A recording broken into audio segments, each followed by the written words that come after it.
and the solicitation on part of his numerous hosts to eat hearty, Lambert could not help the feeling that he was away off on the edge, and that his arrival had put a rein on the spirits of these men.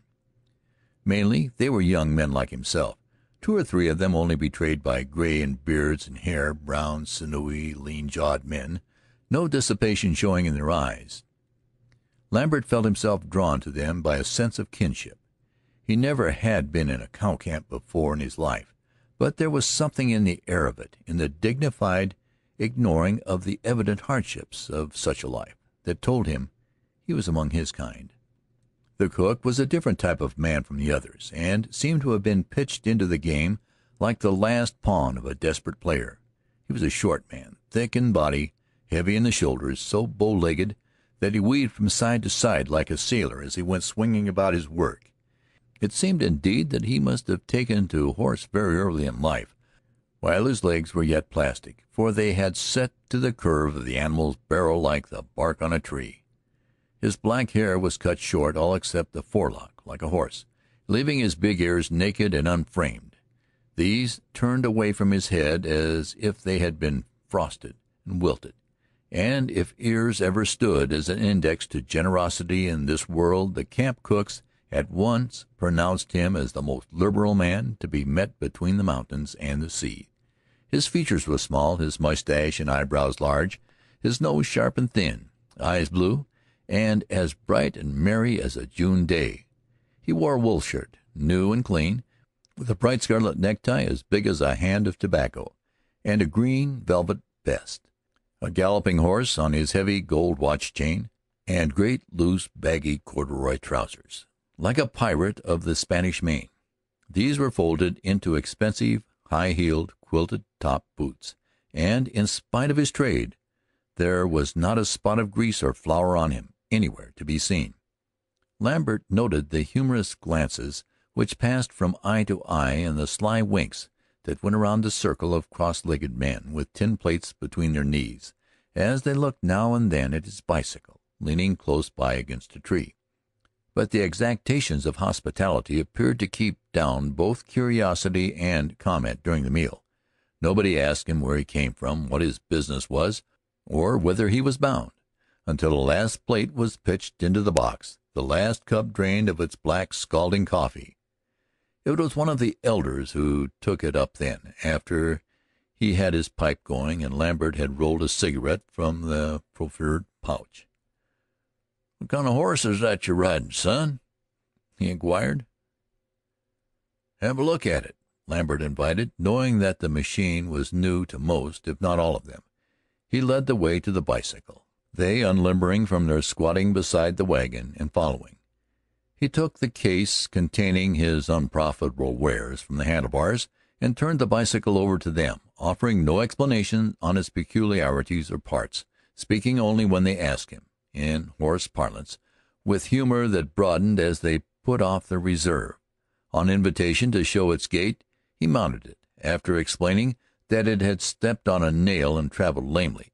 He circled the fire and came back to them, offering it to anybody who might want to try his skill.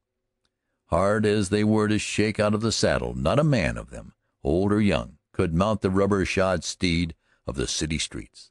All of them gave it up after a tumultuous hour of hilarity, but the bow-legged cook, whom they called Tatterleg, he said he never had laid much claim to being a horseman, but if he couldn't ride a long-horned Texas steer that went on wheels, he'd resign his job.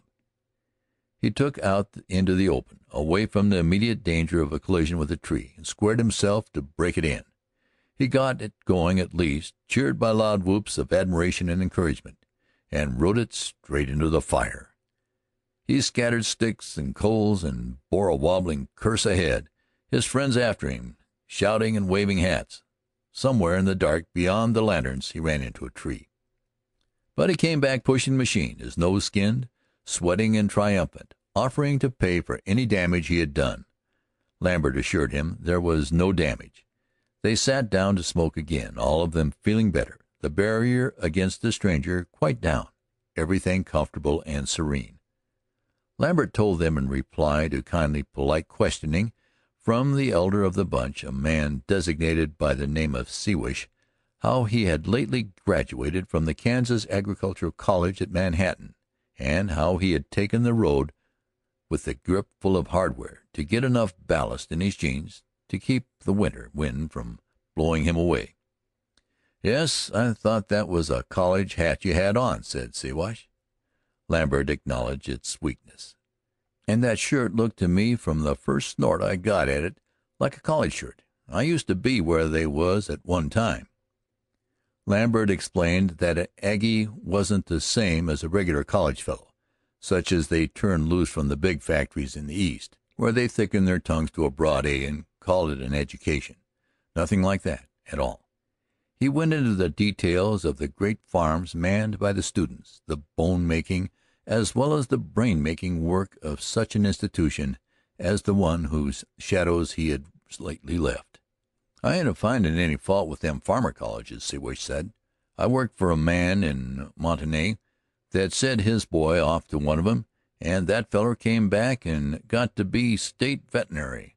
I ain't got nothin' agin a college hat as far as that goes either, but I know 'em when I see 'em. I can spot 'em every time. Will you let us see them do-it-alls?" Lambert produced one of the little implements, explained its points, and passed it from hand to hand with comments which would have been worth gold to the general agent. "It's a toothpick and a tater peeler put together," said Siwash. When it came back to his hand, the young fellow with the black sleek hair who kept his gun on reached for it and bent over it in the light, examining it with interest. "You can trim your toenails with it and half sole your boots," he said. "You can shave with it, saw wood, pull teeth, and brand mavericks. You can open a bottle or a bank with it, and you can open the hired girl's eyes with it in the morning. It's good for the old and young, for the crippled and insane. It'll heat your house and hoe your garden and put the children to bed at night. And it's made and sold and distributed by by the Duke." Here he bent over it a little closer, turning it in the light to see what was stamped in the metal beneath the words, "The Duke," that being the name denoting excellence which the manufacturer had given the tool. "By the Duke of, is them 3 links of Surrogate Siwash?" Siwash looked at the triangle under the name. "No, that's Indian writing. It means mountain," he said. "Sure, of course. I might 'a' knowed," the young man said with deep self-scorn. "That's a Butte. That's old Chimney Butte, as plain as smoke. Made and sold and distributed in the Badlands by the Duke of Chimney Butte." "Duke," he said solemnly, rising and offering his hand, "I'm proud to know you." There was no laughter at this. It was not time to laugh yet. They sat looking at the young man, primed and ready for the big laugh, indeed, but holding it for its moment. As gravely as the cowboy had risen, as solemnly as he held his countenance in mock seriousness, Lambert rose and shook hands with him. "The pleasure is mostly mine," said he. Not a flush of embarrassment or resentment in his face, not a quiver of an eyelid as he looked the other in the face, as if this were some high and mighty occasion in truth. "And you're all right, Duke. You're sure all right," the cowboy said, a note of admiration in his voice. "I'd bet you money he's all right," Siwash said, and the others echoed it in nods and grins. The cowboy sat down and rolled a cigarette, passed his tobacco across to Lambert, and they smoked. And no matter if his college hat had been only half as big as it was, or his shirt streaked and spotted, they would have known the stranger for one of their kind and accepted him as such. End of chapter 1.